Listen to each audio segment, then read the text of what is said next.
I got a really interesting question recently. Like, how does sitting around meditating help to eradicate racism, starvation, and suicide, molestation, etc.?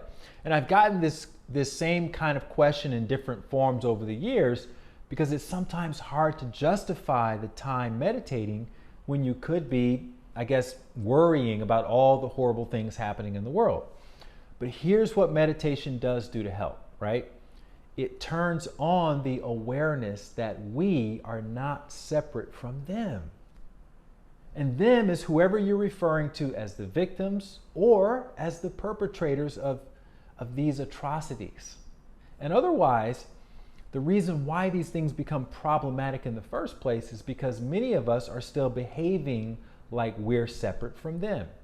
So what that means is the world doesn't really have a starvation problem or a racism problem.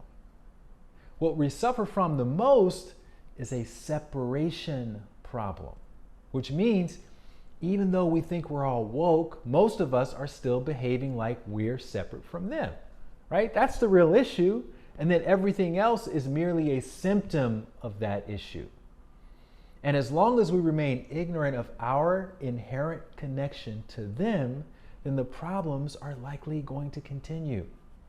But if enough of us can become aware of our inherent connection to them, then behavior starts to change. And that's when we start to see bigger strides being made collectively towards solving some of these problems.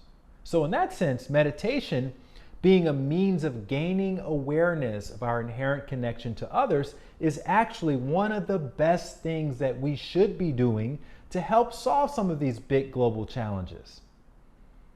And if you doubt that meditation can have that kind of impact on the world, I have a thought experiment for you.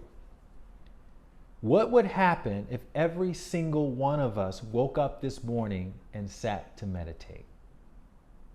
Do you think the world would be the same, or do you imagine that it would be different? If you like that video, you're going to love the next one. Click this thumbnail right here, and I'll see you over there.